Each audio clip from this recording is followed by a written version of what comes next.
Hello and welcome to Down the Slope. I'm Ewan, and I was going to say on this week, but on the second episode of this week, I've got Liam's return. How you doing, mate? I'm doing well, thank you, mate. Good. And Greg, how you doing, mate? I'm very well, mate. Thank you. Good. And so we're a free again. This time Harry's dropped out, so at least I'm consistent amongst all of us.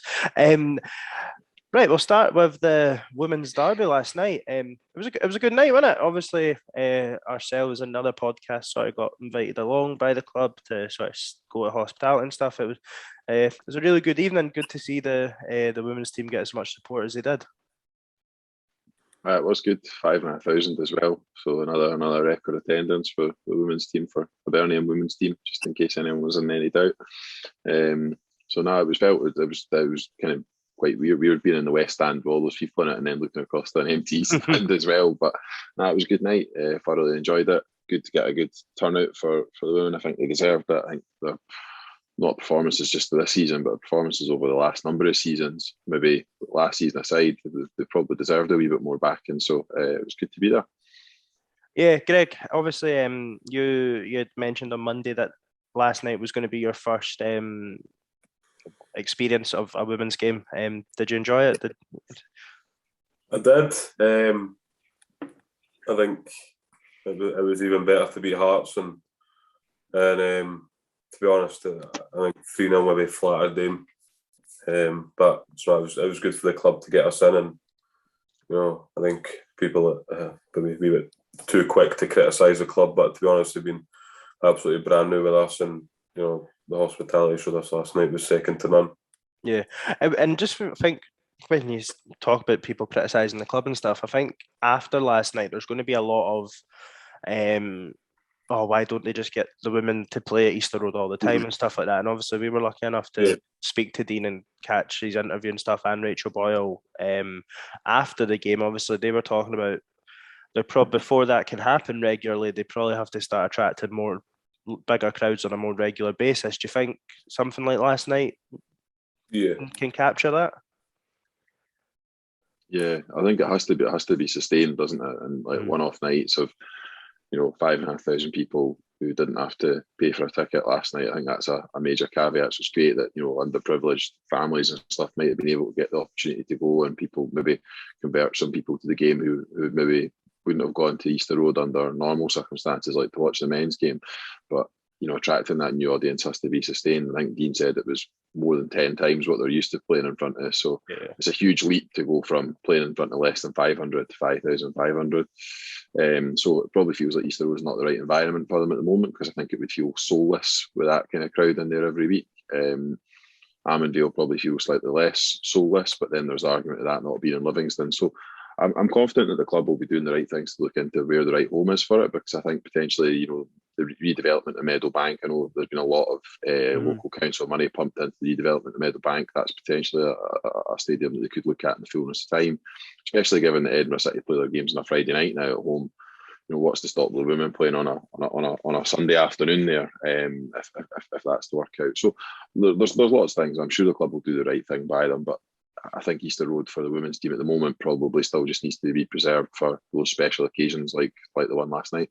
Yeah, and hopefully if they have a good season this year, they'll get back into sort of the Champions League and stuff like that again. Like obviously the last record attendance, I think, was a Champions League game and maybe a Scottish Cup game as well. Obviously, Hibs tweeted today saying that that's the last three attendance records for the women's game in Scotland being broken, but at home games for Hibs, which is great. Aye, Greg, let's talk about the game. Obviously, Hibs got off to a really good start. Alexa Coyle scored, and then obviously Dean said after the game that he wasn't really that impressed with what they sort of put out on the back of that. We'd seen in, I was going to say pre-season, but in the League Cup games that we scored early doors and then was it 10 off Stirling Uni. I think from what Dean said, it was like he probably expected us to really kick on and probably put a few past them in the first half as well. Absolutely. I think that perfect start, but almost felt like Hibs were a bit slow and their build-up play and weren't really getting the ball forward as quickly as they could have been. I think they had Amy Gallagher and I think it was Click Kavanagh on the other side had the two fullbacks on toast. I mean, every opportunity they were going past them, and Alexa Coyle was a threat in the box. But yeah, I feel like maybe the build-up play was a bit slow, but do you know what? I really can't remember Hearts really having much of a chance in the first half, other than I think they had a shot that was blazed over the bar. But other than that, it was all one-way traffic. When it was like the Alamo every opportunity, Hibs were bursting forward, and it was good to see because it was proper dominance last night.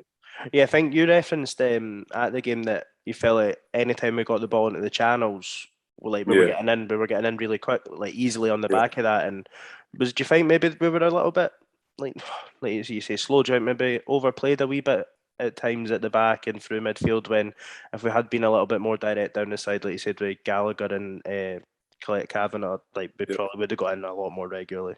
Yeah, I think so. I mean, the two fullbacks were having a torrid time trying to keep the two Hibs wingers quiet, but they always had a game plan to play it down the channels. Alexa Coyle was drifting out in the channels, which almost felt like leaving a big gap in the middle, and I think that's maybe why we didn't score any more in the first half. But it was a very quiet night for Hibs goalie, put it that way. Yeah. What was your thoughts on the first half, Liam?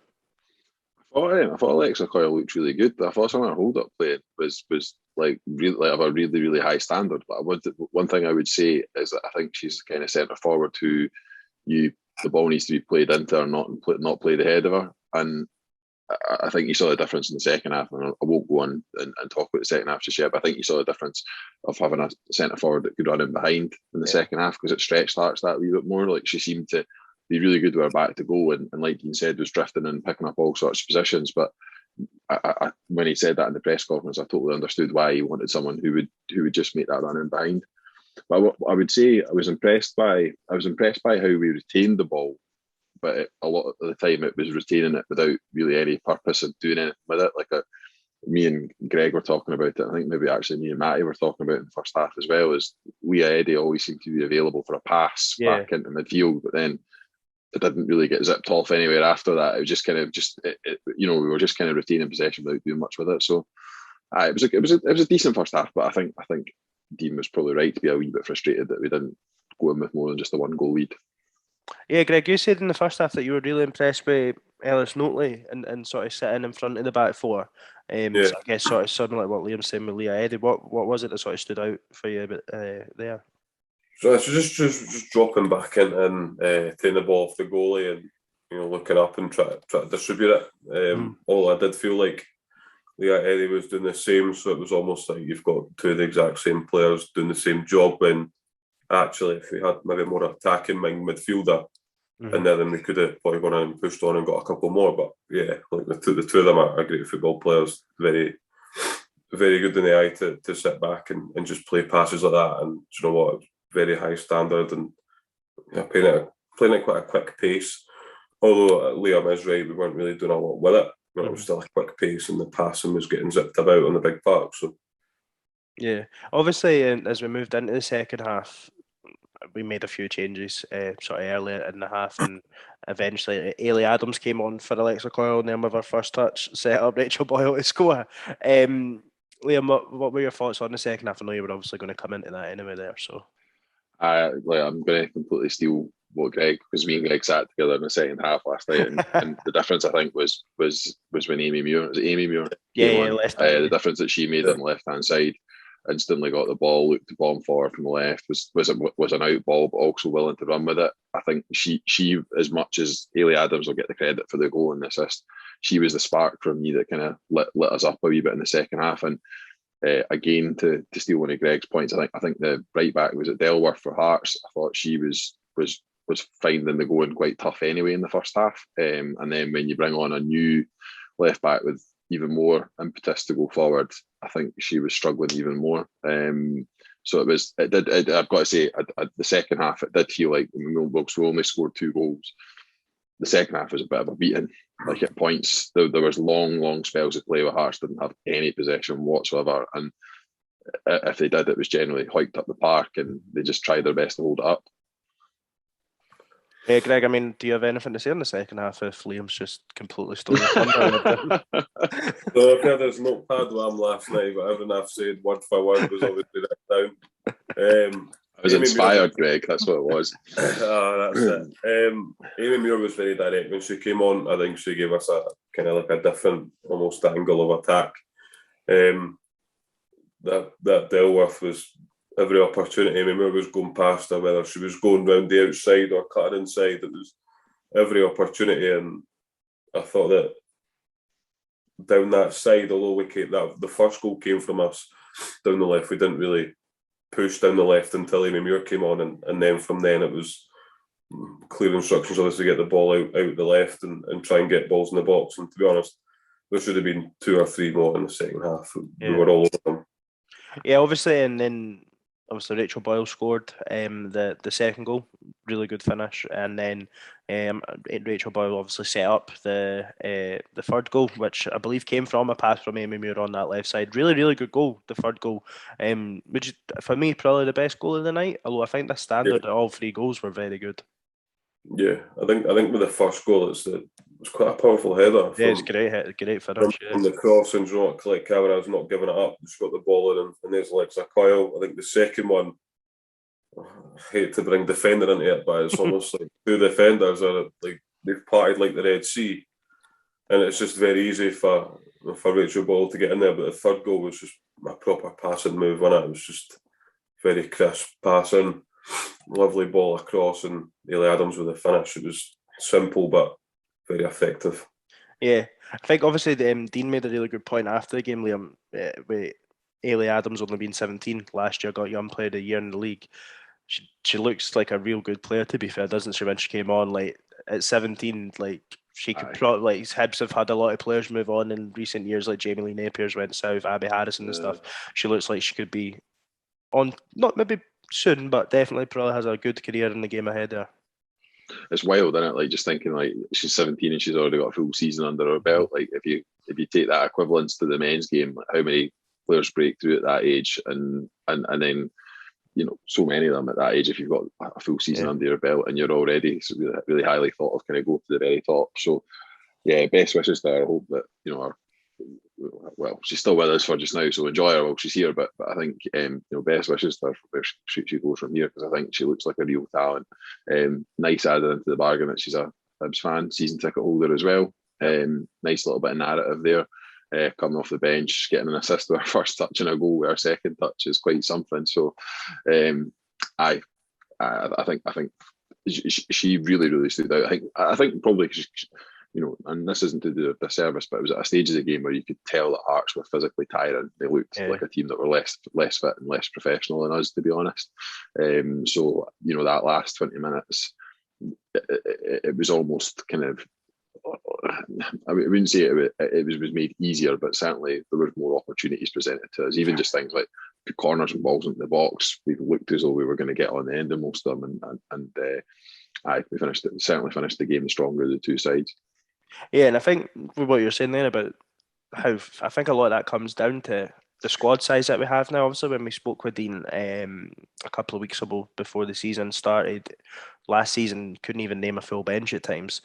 Last night, was it 5 subs we brought on? All of them had an impact on the game. Still had players like Shannon McGregor sitting on the bench, also just coming back from injury. Like, there's real options in that team now, and like you're able to bring Eilidh Adams off the bench. One of the big things that Dean spoke about, I think he spoke about it after the game last night and with us, is he's got 3 strikers in there that are different. They can all bring something off, and if you can bring someone like Eilidh Adams off the bench, then it should set us up well to hopefully having a lot better season than we did last year. We've already seen it.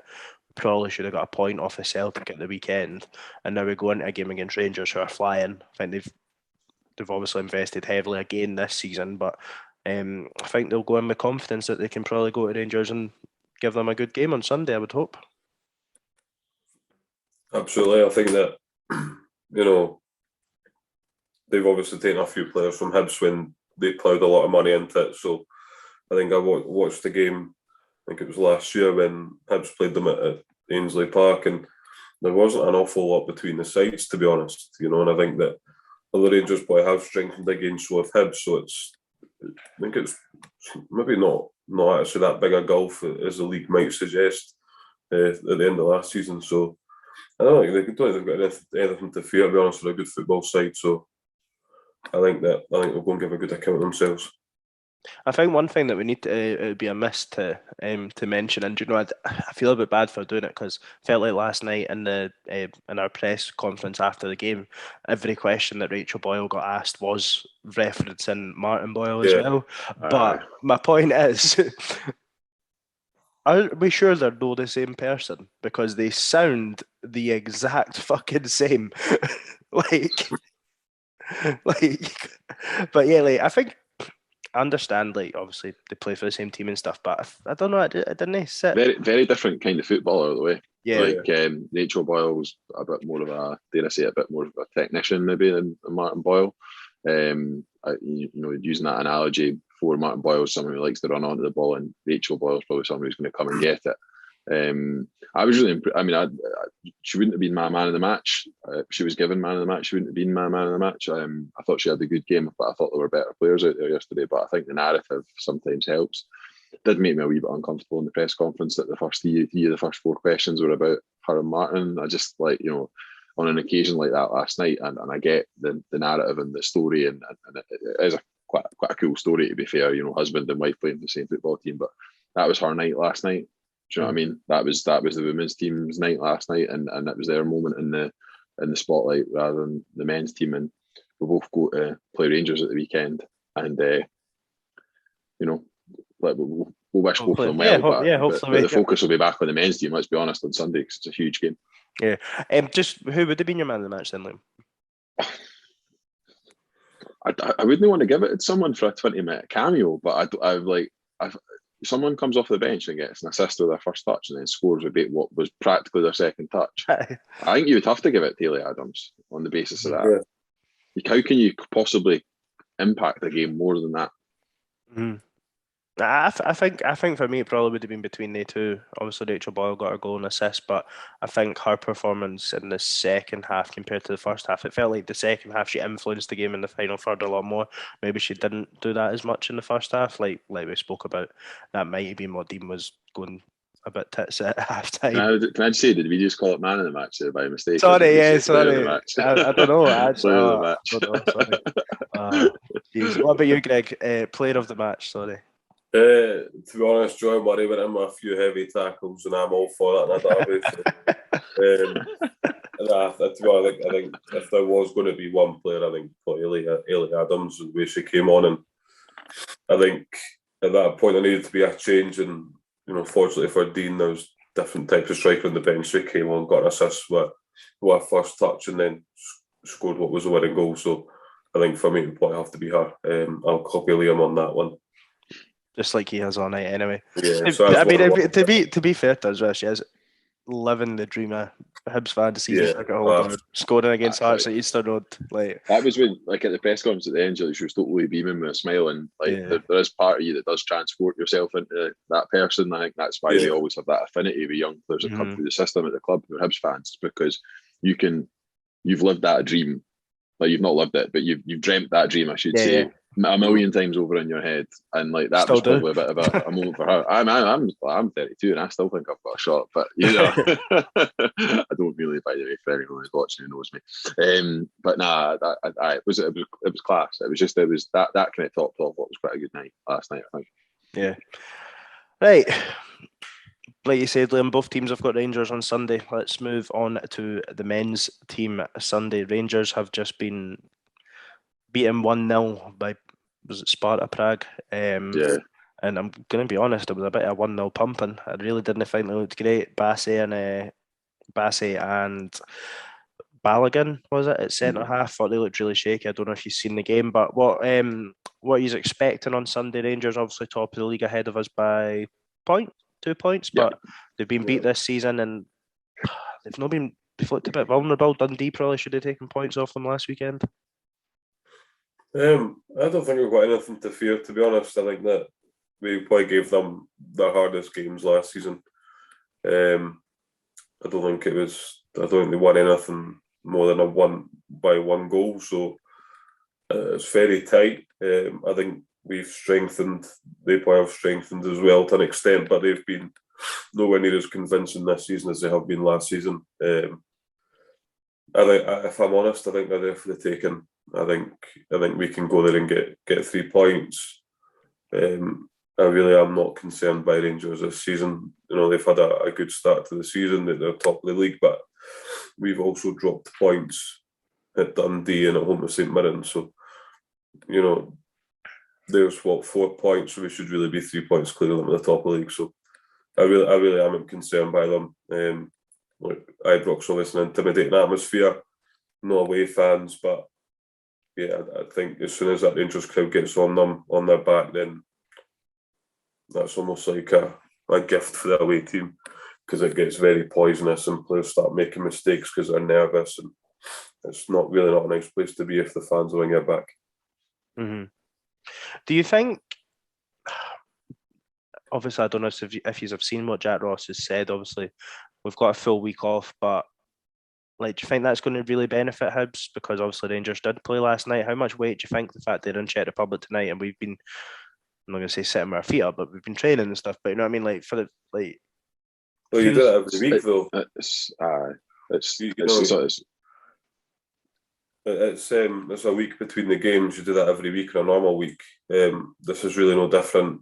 Just because they're playing tonight, I'm not of the belief that helps us or hinders us in any way. I just think we'll approach it as a normal week.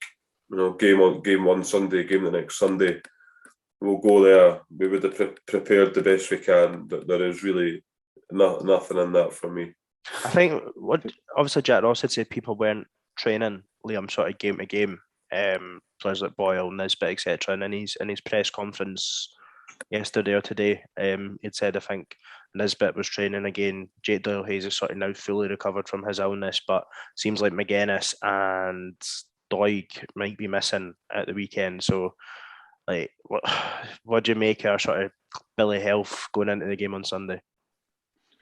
The Doig and McGuinness missing is a bit of a worry for me, because I think ideally you would want both those players fit and starting at Ibrox, to be honest, with the injury problems that we've already got. I've talked already about if you're going to play Jamie Murphy on the left-hand side, if he's back fit, I don't think Lewis Stevenson's a suitable left-back in that situation. I think he'll absolutely go to Ibrox and do a job for you in a 4-2-3-1 or 4-3-3, whatever version of that system that we play. But I would really like Doig to be the guy that's backing up Jamie Murphy, because I think he needs someone who's prepared to kind of bomb beyond him and take the man away. So that's a wee bit of a worry. It's good that some players will have had the opportunity to be rested, and the likes of Chris Cadden, who's kind of come back from injury and then played, I know he's not played the full 90 minutes every time, but 3 games in the space of 7 days, probably good for him.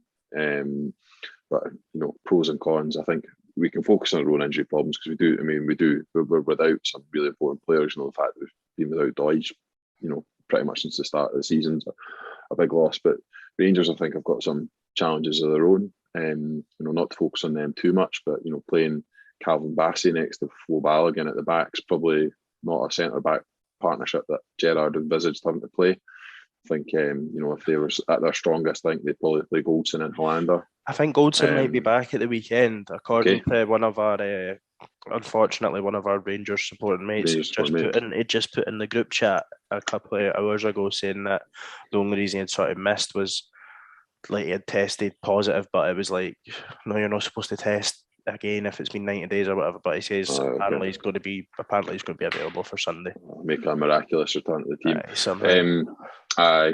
look, Goldson will be a help for them, but I would say one thing. I watched the highlights of the game against Dundee last weekend. I think even with Goldson and the team defensively, they did not look solid.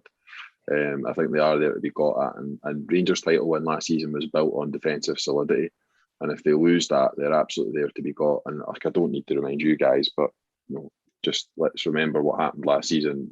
Twice at Ibrox, pivotal decisions in the game were made in favour of Rangers, and they absolutely changed the game or handed the game to Rangers in their favour.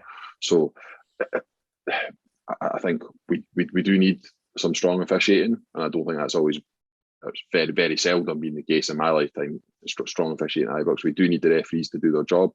We do need them to get the big decisions right. But if they do that, I think we've got every chance of getting something from there on Sunday. I really do. Yeah, so basically what we're saying is we're not happy with the amount of penalties that we've had so far this season. We want more. we just want them to get it right, though. Exactly. I know you're being jovial, but If a penalty was due, they give it. The Porteous one in May was a disgrace. The goal that was chalked off for nothing. The Joe Newell one on Boxing Day was a shambles. So we just crucial to remember it was actually 3 decisions, because obviously the Morelos stamp on Porteous that went at Easter Road, and then he scored the winner. Yeah, that nothing happened on the back of that. So I mean, we can't really ask for consistency, because there's 3 consistent decisions that have been forgotten. I know, it's interesting. Like, we're talking about, there's been bad decisions in all the games between us and Rangers last year, because ultimately our equaliser in the 2-2 game was offside.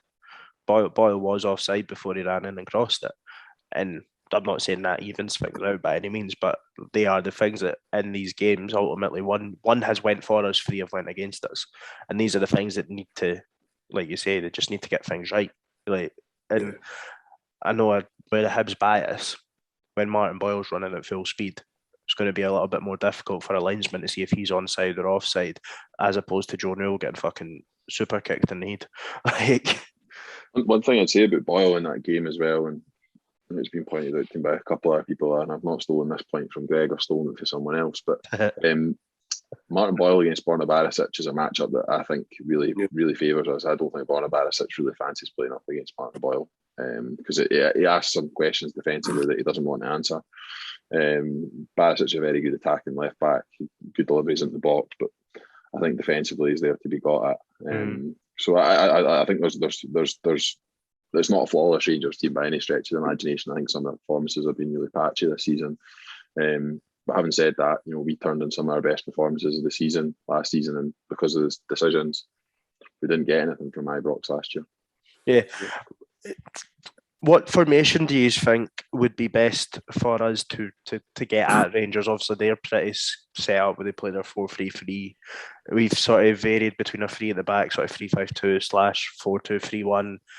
Does Josh Doig's availability depend on if we play 3-5-2 or not? Yes. We'll stick Stevenson in centre back, back 3 again. I don't know. I think it's difficult because you don't want to maybe go 3-5-2, because then you've got no spare centre halves to pick anything up. See, this is you're 3-4-3, and then in the midfield, yes, granted, you're probably going 3-4-3 again with the two kind of wing backs pushing up. But I don't know. I mean, I'm not really a fan of one up front, but I'd maybe go with a 4-2-3-1. I think it's quite important that we have someone spare at the back, because we can't mark anyway, so we need somebody spare just to pick it up. But I think the midfield is so crucial for us, because to be honest, they've got a good midfield, but I think so do we. But I now don't really know where I'm going with this point, so someone. Speaking about the midfield, Liam, I think, again, correct me if I'm wrong here, if Kyle McGuinness is fit, then I'm assuming you think Scott Allen will probably drop out and Jake Doyle-Hayes will come in just to give a little bit more solidity. But if McGuinness isn't fit, do you think Scott Allen keeps his place? I'm going to make myself unpopular with the Scott Allen Hibs supporters club here, but I would not play Scott Allen from the start at Ibrox. I just don't think that with how we'll need to approach the game, we can afford to basically go a man short on the defensive side. Defensive phase. He doesn't press the ball. He doesn't win the ball back. He's a great footballer, but I just think he's a man short. I think if the situation presents itself and it's the right time, I would maybe bring him off the bench. But if Kyle McGuinness is fit, it would definitely be Newell, Doyle-Hayes, and McGuinness for me. And if McGuinness isn't fit, then I'd probably bring Alex Gogic in and go with a more solid 3 in the middle. I'm going to get crucified for saying that, but I think you have to be sensible at Ibrox. I don't think you can afford to effectively give Kamara and Davis the incentive to just pass the ball around us. I think we need to get in their faces and we need to harry them when they've got possession, and we need to be prepared to press them up the park as well, because we argue that pressing's not really Kevin Nisbet's game either. No. So we can't just stand off them and let them have it. Aye. I think you can the only way I think you can play Scott Allen is if you're playing 4-2-3-1. And then I think you're asking a lot of what would be Cadden and Boyle wide, because even if Murphy's fit, I'd be surprised if he comes straight in. Like, and this is the thing, but I think, see, if you do have Scott Allen on the bench, like, see, I'd rather it got to 0-0 at half time, right? And we've played, for all people will say, shite because we've maybe not done anything in the final third, but we've restricted Rangers. I'd much rather be in the game 0-0 at half time and look at the bench and say, right, we've got Murphy, Scott Allen that can come on and change the game, as opposed to going fucking gung ho for kick off and being 2-0 doing game over at half time. And I know it's not gung ho. I would say we'd done it at Celtic Park in the first game at Celtic Park last season. We were probably the better team, but we were 2-0 down at half time. And have we done it since then? But is that not learning your lesson? No, so it's like, so I think that's learning your lesson. No, but that's what I'm asking what your opinion would be. Like, we're here to talk about Hibs and what our thoughts are. My opinion would be that why shouldn't we go and take the game to them? I'm not saying we have to go gung ho. Mm-hmm. So Scott Allen start for you, yeah? No. No, right, okay. I was certain he was going to say yes. There. Yeah, I was like, surely. There's genuinely part of me. I don't think so, to be honest. I think that there are games where he can be used, but I don't think this is a game for him. I don't think he was all that great last week against St Johnstone. But yeah, I think that it's quite a good option to come off the bench, but not to start for me. If we're playing without Josh Doig and we're playing a sort of flat four, Greg, who would you have wide left? Would it be maybe, like, would you sort of go the same as what we've seen, either Cadden and Boyle switching all the time, even though they're both naturally better on the right, or would you maybe bring Jamie Murphy straight in? Chris Cadden should never play on the left side ever again. There's your answer. So Jamie Murphy straight in. That's a failed experiment. Chris Cadden on the left-hand side, it just doesn't work at all. It doesn't work at all. You know what? He doesn't even look comfortable out there. He looks very uneasy. And I think if Jamie Murphy's fit, bring him in. If he's fit enough to start, then absolutely. I think I've been critical of him purely for the fact that he seems to be made of chocolate and you get about 3 games out of him before he's out for a month. But you can't hide ability and he goes past players without any real speed. He certainly gives us something else. I think that we really need a big performance from Nisbet this week, though. I think for weeks he's just not been at it. Yeah. I really want to come on here next week and say the exact same. Aye, I agree. And it's international break after this as well, isn't it? So a good performance from, ultimately a good result, but a good performance from the team will definitely keep it. You'll have a spring in your step for 2 weeks, won't you? Like, for me, I would like us to go 3-5-2. Even if Josh Doig's not available, I would be quite comfortable with Stevenson playing as the left wing back. Because I think what it does, I think the best game we played against Rangers last year was the one at home, and we played 3-5-2. I think it was the first game we'd played 3-5-2, having been playing 4-4-2 religiously at that point. And I think it pretty much allows you to go man for man with a 4-3-3. You know what I mean? The centre halves take the sort of forward players. I think Paul McGinn done a really good job last season. He sort of followed Ryan Kent. You know what I mean? And like your centre defender takes the striker and so on. Your wingers, your wing backs take their full backs. The midfield battles it out, and then obviously they've got 2 centre halves against your striker and your number 10. Like, that's where I think that's, because I just think that you put it on the individual to win your battle, win your duel, and you can go and play the game from there. But the only thing for me is I just don't know, in the attacking sense, if Lewis Stevenson's the sole outlet on the left side, if that's enough. But if you're playing Boyle down the middle, he could probably help out on both sides, like with his pace in behind it. And I think Boyle down the middle against Rangers, if they are playing Bassey and Balogun, as much as I think I agree with you, Liam, that I'm up against Barisic, she's giving him some hard times. I think getting the ball in behind Rangers, if we can win it quick and get him behind, then that could be a real threat. I think, was it the Christmas game at Ibrox when Boyle had a chance after like 2-3 minutes and it just came from a ball in behind and obviously the cutback. I think we'll go 3-5-2 again though. But yeah, I'm not entirely sure. I just think this is a huge opportunity to, go top. You know what I mean? Like, do you think if we win this game, is that a statement of intent, as people say. I think so. I think that, like, if you go to Ibrox and get a result at Rangers, and after what they've done last season, of course, it's a statement of intent.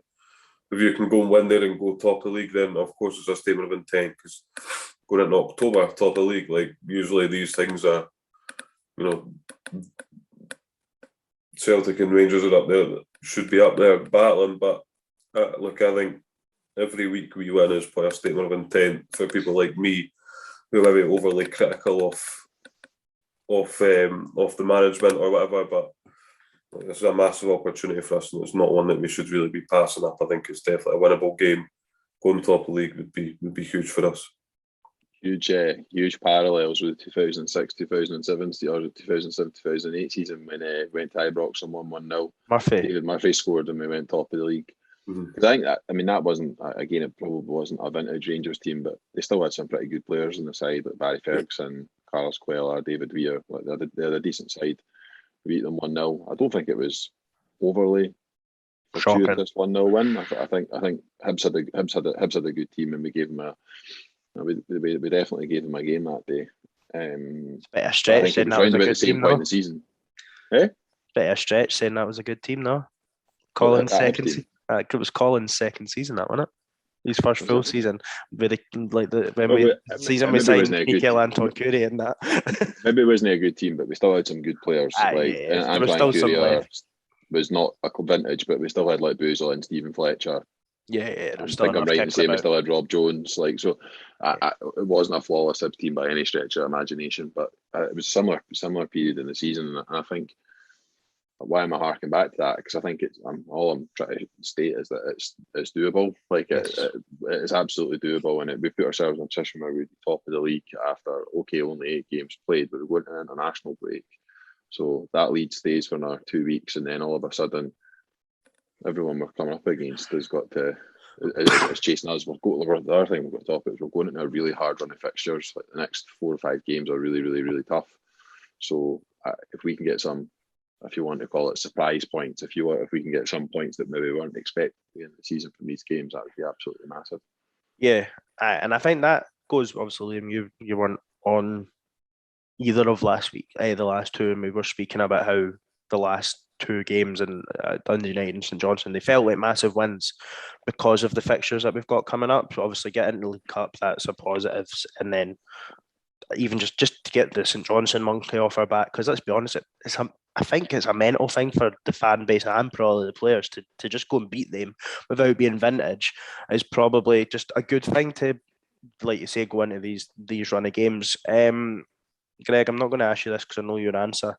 Liam, could we consider this a free hit though to go and no? Is it? No, you've asked me about free hits before, and I firmly believe there's no such thing in football. People love that. People love that. Free hit's not a cliche. It's just one of those things that's kind of been introduced in the last sort of 10, 50 years, and we'll talk about free hits. There's absolutely not a free hit. And when we won't play Rangers, I'm sorry, but for me, that's as big a game as we have in football. Rangers and Hearts, when we play them, I dislike them equally as much. So I'm probably different to Liam. I probably dislike Rangers slightly more. It's a bit of a defeatist mindset, isn't it? Oh, it's a free hit and stuff. So. And do you know what? Says that. Do you know what it is for me? Whether it's not season defining, but I don't necessarily think it's a free hit, because ultimately, right, say we go to Ibrox and get beat, and then Rangers lose their next league game, and say that's against, I don't know, I know they must be due to play Hearts soon. So you know what I mean? Say we lose at Ibrox, but then Hearts go to win at Ibrox, everyone will be like, oh well, that's the difference. You know what I mean? So I don't know. I was just curious to get your guys' thoughts. Do you think Paul Heckingbottom told the players to free hit before the 6-1 game at Ibrox? Is that maybe why we hit Ibrox? Absolutely. You know what? Maybe that's what it was. That's where he was going on at that time. There are no free hits in this league. Not one, and I don't care. There is no free hits. We need to go there and stamp our authority on the game. You know, that's the nature of this league in Scotland as well. I mean, there are only 12 teams in the league at the end of the day, and we've spoken many times about how this league gets quite a lot of stick unnecessarily. But I think if you look at the English Premier League, there's quite a lot of games that ultimately are free hits for the bottom teams, because quite often they're not really playing for anything. And certainly when it comes to cup competitions down in England, they treat most of the games like free hits. Whereas in Scotland, actually, genuinely, the players are out there trying to win every single game, and the managers are putting out the best team possible to win that game. I wouldn't ever foresee a situation where we'd make 11 changes going into a game against a team because we didn't think we were capable of winning it. Like, I'd always expect us to be out a full strength team, and perhaps some of that's because of the sort of tribal nature of Scottish football as well. But for me, this is one of them. When I look at the fixture schedule for the beginning of the season, when we go to Ibrox, obviously under normal circumstances we'd expect to be there. It's one of the games that I look for every single time. Because quite frankly, I love it when we beat them at Ibrox. Oh, it's the best. That is so good. And I tell you what, right, the best one is when you get a penalty at Ibrox right after they've scored. Jamie McLaren. Incredible. Do your best to miss it. Someone shared the Darren McGregor equaliser for a couple of years ago, and just the other day, and I hadn't seen it. I wasn't there that day, but just the period of the game to go and get that goal. And I know it's a draw and it's not a win, but just getting up for me, it's last minute equalisers are always good. Did you notice who put the cross in that day for him? Sean Mackey, Ewan's mate.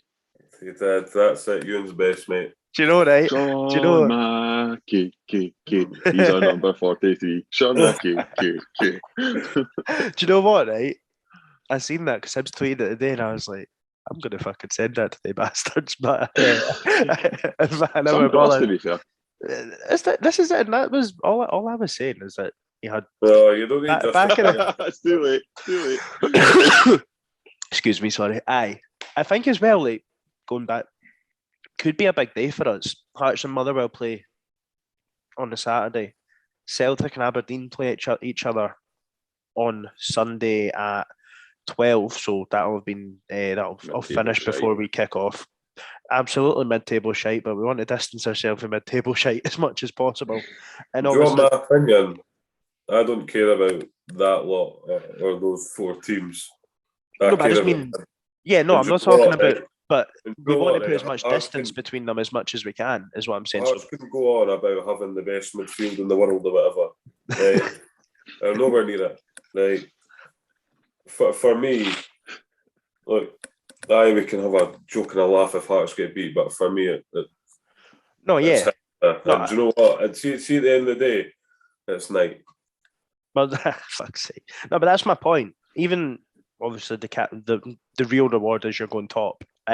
Then if you win, but if you win, you're going to move at least, depending on the result in the Hearts Motherwell game, you could be 3 points clear of Hearts, and which would be what, third place. I mean, you're starting to build that gap behind you. You would be 4 or 5 points ahead of Motherwell or Celtic or Dundee United, and in that sort of fourth place spot. Like, you're starting to get like 4 points is a lot, you know what I mean? Like, it's 2 games that we would have to lose and then draw or whatever. And I'm not that convinced that the teams can really. I know Motherwell in decent form now, but like, if we can I think they were fortunate against Ross County in the game, to be honest.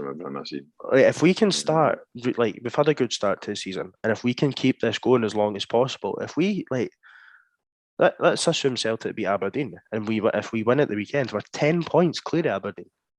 Now, I didn't expect them to do much at the start of this season, but to be honest, like, they probably were expected to be top 4. Like, I think we were probably people that didn't expect them to be top 4, or for Stephen Glass to do a good job, because he's not, and we all called it. I called bottom 6, and it's looking all right. Aye. Just coming back to that, I think you make some good points there just about where everyone else is in the table, but I do prefer not to focus too much on how everyone's doing.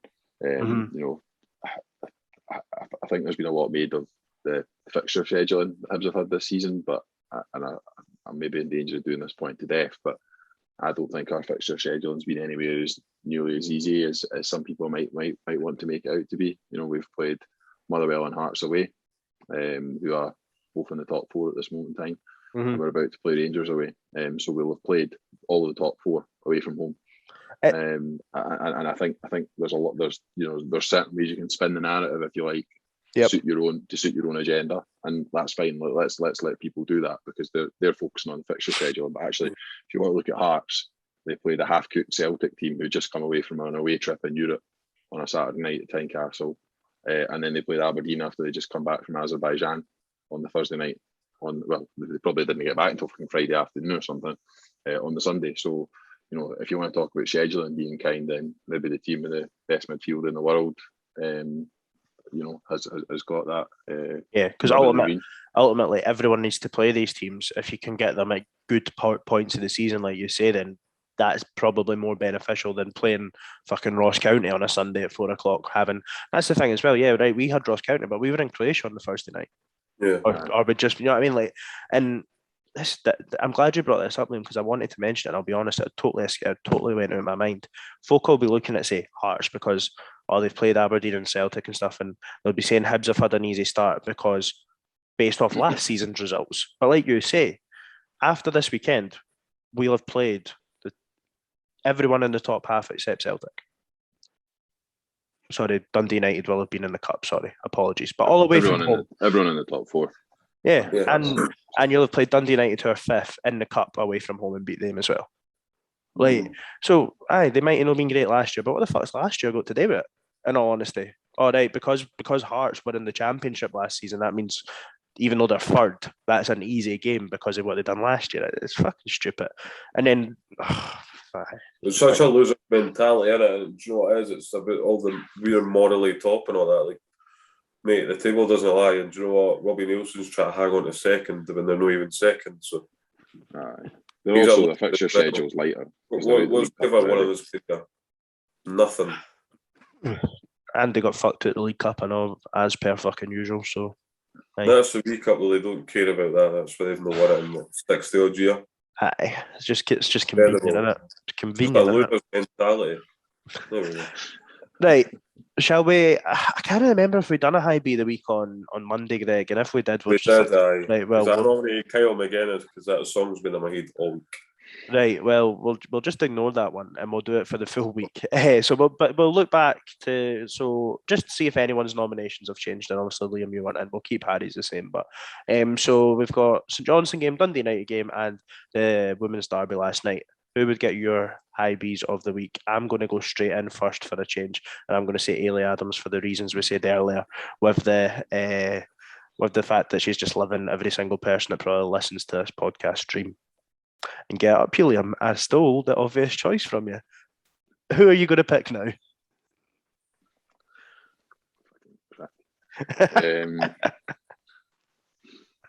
I'm going to nominate Hibs. Just Hibs. Fuck off. I'm going to nominate Hibs because I just think the gesture last night of letting everyone into the stadium for nothing, for covering the costs of putting on the event last night. I just think overall for the occasion, I think for the club to break the record again for women's attendances, I think just a real, just a pat on the back for the club, because I think what they did last night, and I could look really foolish come Sunday for this nomination, but I think that's who I'd have to go for given everything that went on last night. Just Hibs, right? Just Hibs is in the. I mean, I can get you part of the structure because the obvious choice was away. He's thought, how can I get even more obvious votes? You know what I'll do? Obvious. I think this is Hibs' first nomination for a Hibee actually, mate. So I'll just nominate the entire fucking club. Community Foundation, up to Ron Gordon, every single one of these. Every employee, including the janitor, including the boy that changes the light bulbs, all those people, and by default, deserve a big pat in the back. And by default, no matter what happens, you win, because everyone that's nominated is employed by us. That's how this game goes, mate. Greg, who gets your vote? Is there any point in me going? Are you sticking with Kyle McGuinness? It's a toss-up between him and the boy that was dishing out tea and coffee last night. Very efficient. I think I'll stick with Kyle McGuinness, to be honest. That's fine. Obviously, we've got Harry's nomination from Monday, but if he wants to change his nomination, he can. Graham Mathie's left officially. kind of quietly. Obviously, it got sort of broke a couple of weeks ago and stuff, but club haven't really tweeted anything. I don't know if I get the impression they'll tweet something tomorrow. I think they've just wanted to keep the light on the women's game, because I noticed they've not shared anything about League Cup prices and allocations yet either. As a whole, Liam, how would you look back on Graham Mathie's sort of spell at Hibs? I think I seen a tweet from you earlier on today. You know me, I'm a believer in measuring something at the start and then measuring at the end and looking at the difference and the impact that person's had. And I think he has measurably improved recruitment at the club. And when I say measurably, we for a long time recruited on a very kind of scattergun basis. And I'd say maybe 1 in 5 or less of those signings actually turned out to be of any substance. I think we've had a far higher success rate since Graham Mathie's come to the club. He has typically signed players from a certain profile, a profile that we've talked at length about on this podcast. I won't bore the listeners with that. But I do think there's he's found a niche in the market for us, and we've identified and we've signed those players. I think if you look at the most recent transfer window, I think you'd have to say I don't think it has been wholly successful, because I think there are gaps identified in the squad early on. We weren't able to fill them. I don't know whether that's absolutely all the blame for that lays at his door. I would imagine some of those challenges would. So it's unfortunate, because I feel like he has left on a little bit of a sour note, because I don't think there's any bad feeling there, but he's kind of left under a little bit of a kind of disappointing note, I would say, this time at the club, because I just felt like the job he'd done up until that point had been really good. And I don't need to list some of the players that he signed, but he has signed some really good players who we have really enjoyed watching, and ultimately signed the core of the 2016 Scottish Cup winning team as well. So we've got him to thank for that. So absolutely positive. I kind of understand why the club have kept quite quiet about it. But I would say, just looking forward, looking ahead, I'm sure likes of Ben Kensell will probably have people in mind who can do that role, potentially from down south or other markets. So I think what we'll look to bring in will be someone who is of an equivalent standard, if not better. Aye, that I think we've maybe tweeted out at the point when the sort of first, I don't know, just like, was it the Sun and the Daily Record reported it or whatever, and yeah, he's very evidently built a lot of good things there, that if someone else can come in and take that on and take it on to bigger and better things, then no, I don't see any reason why the club can't continue to be a success. Greg, would you probably say that I'm probably, out of the three of us, the happiest with summer's transfer window? Do you think he's maybe left on the back of potentially his worst window? I think it's quite clear to see why he's left, to be honest. I think there was a couple of dealings in the transfer window that went absolutely tits up. Picking up the phone at St Mirren at 11:30 at night was the main one. I think he has done good stuff, though. I think you need to remember that, me of all people, after calling him out twice for his behaviour. I think he did obviously build the core of the 2016 Cup winning team. I think it's always difficult to replace players like John McGinn, and I think we've suffered for that. But I'm going to say it again, for the last 3 transfer windows, we need a centre half. We've not got one. We signed a centre half. Yeah, eventually. So I can understand why people are maybe not glad to see the back from, but can understand it. But yeah, I think, look, it's Ron Gordon's club now, innit? Yeah. Ben Kensell have their own ideas of who they want to bring in. They want their own people. And I think over a period of time, you'll see these people like Graham Mathie getting shipped out, because Ron Gordon has got a vision for the club, and he'll want to get his own people in that buy into that. And I'm not saying that Graham Mathie didn't, but you want people in that you can trust and fully understand what he wants. It certainly feels like a sort of, with Graham Mathie leaving on the back of, was George Craig retire, and obviously Leanne Dempster leaving as well, like that's sort of all the sort of obvious positions in the non-footballing sense seem to have now changed since Ron Gordon came in, and it maybe feels a little bit like that sort of fresh start again. And I don't know if you would agree. I'm sure he's probably will. It feels like everything off the field is going well for Hibs just now. Like, we're announcing sponsorship deals coming out our arsehole, like, which ultimately just drives income, which we can't sniff at. Like, feels like everything's in place, even with like what we've been speaking about tonight, like trying to bring the women's team more central into the club and stuff like that. Like, seems like everything's in place for the club to really push on over the next couple of years. Yeah, I would absolutely agree with that. I think that, you know, the foundations are in place.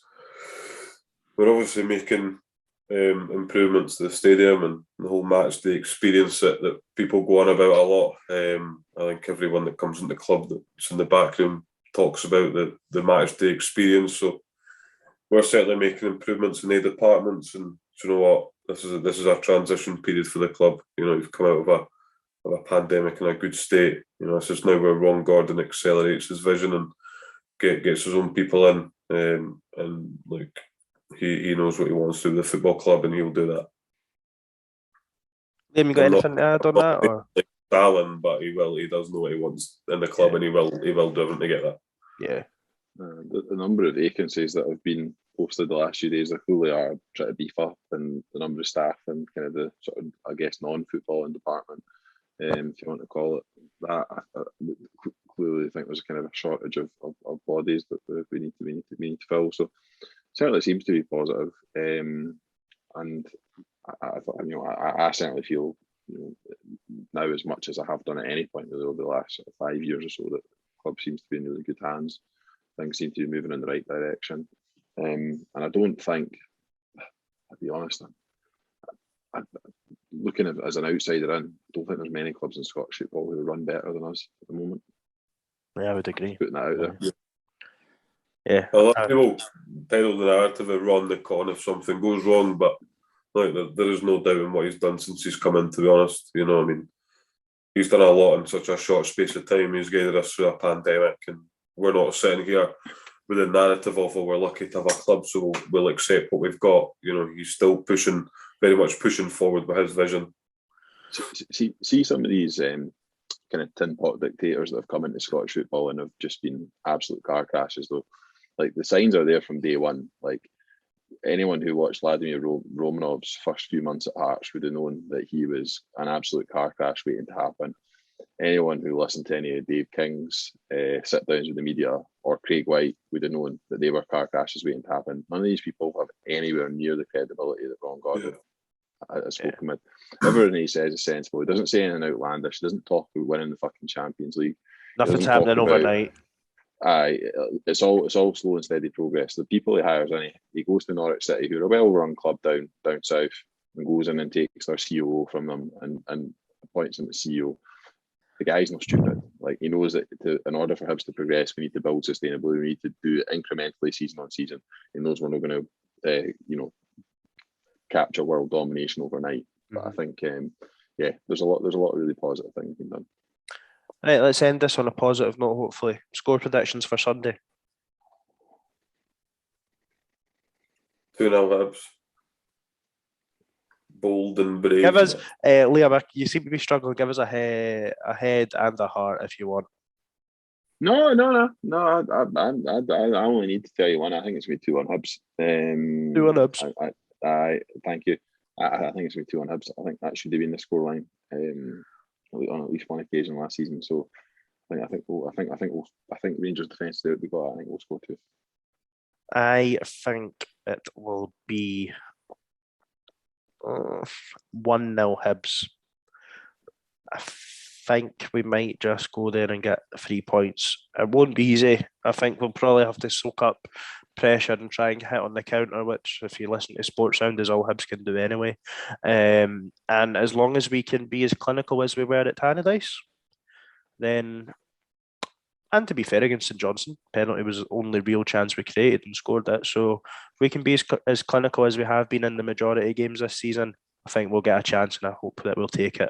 And I'll go out on a limb and say Kevin Nisbet will score the goal and put himself firmly in the good books again with everyone. He's going to stretch for goal scorers. Nope. Ryan Porteous and Martin Boyle. Excellent. Right, Greg. One of those choo-choo train corners is going to happen, and when we do the conga into the box, Ryan Porteous is just going to peel off at the back post. Can you imagine? because I think Rangers fans hate Ryan Porteous more than Hearts fans hate Ryan Porteous. You imagine if he scores the winner at Ibrox in front of 50,000 Rangers fans, the place just goes silent, and all you can hear is Ryan Porteous just fucking screaming. It'd be fucking unbelievable. Beating the I chest. think it'll be That silent. chest. I think they'll be doing their usual, calling everyone the same name, no matter creed or colour. They will be called the same name. I think if I'm pushed for scorers, I guess the dream would be Nisbet and Doyle Hayes. I think that'd be perfect. To be honest, I would absolutely take that. Perfect. Right. Well, boys, any more to add, or shall we leave it there? Sounds. Perfect. Well, we'll be back on Monday next week recording, but catch us next week. Thank you for listening. Bye, folks.